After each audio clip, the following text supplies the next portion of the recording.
టాలీవుడ్‌లో ప్రముఖ హీరో అయిన 'నందమూరి బాలకృష్ణ' దగ్గర నుండి 'డాకు మహారాజ్' అనే సినిమా వస్తుంది. ఈ సినిమాకి బాబీ డైరెక్షన్ అందించారు. ఇంతకుముందు బాబీ గారు 'వాల్తేరు వీరయ్య' అనే సినిమాతో మంచి హిట్ మీదున్న బాబీ గారు అండ్ అలాగే మంచి హిట్ మీదున్న మన 'నందమూరి బాలకృష్ణ' గారైతే ఇద్దరు కలిసి చేస్తున్నారు. ఇటీవల ఈ సినిమా ట్రైలర్ అయితే వచ్చింది. ట్రైలర్ అయితే చాలా బాగుంది. అండ్ తమనిచ్చిన మ్యూజిక్ అయితే ఇంకా చెప్పాల్సిన అవసరం లేదు. అసలు ఎవరి 'డాకు మహారాజ్' అనేది మన ఈ వీడియో. అసలు 'డాకు మహారాజ్' అనేది ఒక వ్యక్తి పేరు. ఆయన పేరు డాకు మానసింగ్. 1990లో ఆగ్రాలో 50 కిలోమీటర్ల దూరంలో ఉన్న ఒక ఊర్లో జన్మించాడు. ఇతని స్టోరీ విన్నట్టయితే చాలా మంది భయపడతారు అసలు. బ్రిటిష్ ప్రభుత్వాన్ని గడగడ ఆడించిన ఒక నాయకుడు. డాకుకు సంబంధించిన మామూలు కాదు, 1, 2 హత్యలు కాదు, ఏకంగా 185 హత్యలు అండ్ 1112 దారి దోపిడీ కేసులు, 400 మంది పైన హత్య ప్రయత్నాలు చేసిన కేసులు. ఇది ఈయన ట్రాక్ రికార్డ్. దాదాపు బ్రిటిషర్స్ 15 సంవత్సరాల పాటు ఇతని కోసం వెతికారు. అలాంటి ఒక ఒక అలాంటి ఒక చరిత్రలో నిలబడిన ఒక హీరోనే ఈ డాకు మానసింగ్.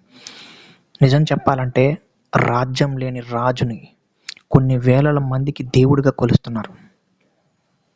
అతను నిజంగా చెప్పాలంటే రాజ్యం లేని రాజు. కొన్ని వేల మంది ఆయన దేవుళ్ళ కొలుస్తున్నారు.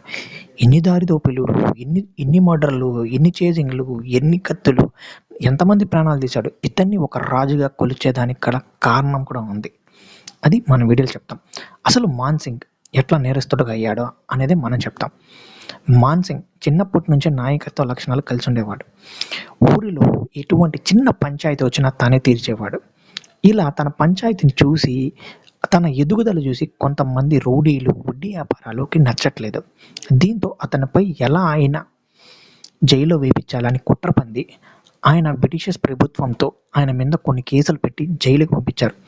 దీంతో మాన్సింగ్కి కోపం వచ్చేసింది. జైలు నుండి విడుదలైన వెంటనే తనపై ఎవరైతే కేసు పెట్టారో వాళ్ళ ఇల్లుని కిష్ణాలు పోసి కాల్చేశాడు. ఆల్మోస్ట్ అందులో అతని మీద కేసు పెట్టిన ప్రతి ఒక్కరు చనిపోయారు. దీంతో బ్రిటిష్ ప్రభుత్వం కోపం వచ్చి మళ్ళా మాన్సింగ్ని అరెస్ట్ చేసి జైలుకి పంపించింది.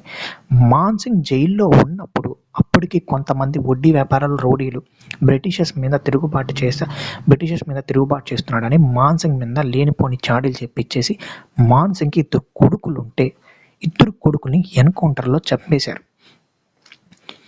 మళ్ళా మాన్సింగ్ 1939లో జైలు నుంచి విడుదల.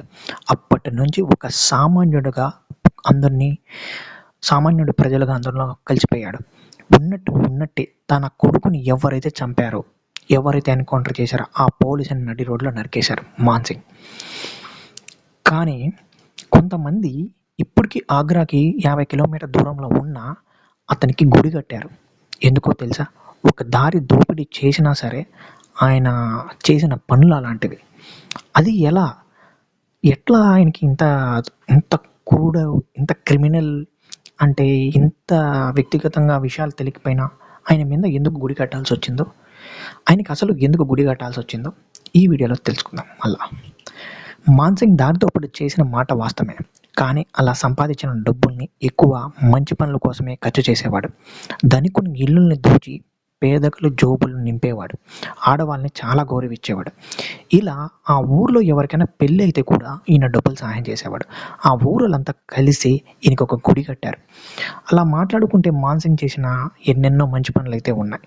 అండ్ రీసెంట్గా అమితాబ్ బచ్చన్ కూడా ఒక ఇంటర్వ్యూలో నా చిన్నప్పటి నుంచి మాన్సింగ్ గారి కథలు వింటూ పెరిగాను. కానీ ఆయన చేసిన విన్యాసాలు ఒక్కొక్కటి చెప్పుకుంటా ఉంటే నాకు ఎంతో గర్వంగా ఉంటుంది అని అమితాబ్ బచ్చన్ గారే చెప్పారు. కానీ 1971లో డాకు మాన్సింగ్ అనే సినిమా కూడా హిందీలో వచ్చింది. అలాంటి డాకు మహారాజ్ అనేసి మాన్సింగ్ని మహారాజుగా చేసి ఈరోజు మన జనాలకి అందిస్తున్న బాబీ, అందులో మన బాలకృష్ణని ఎలా చూపిస్తారు.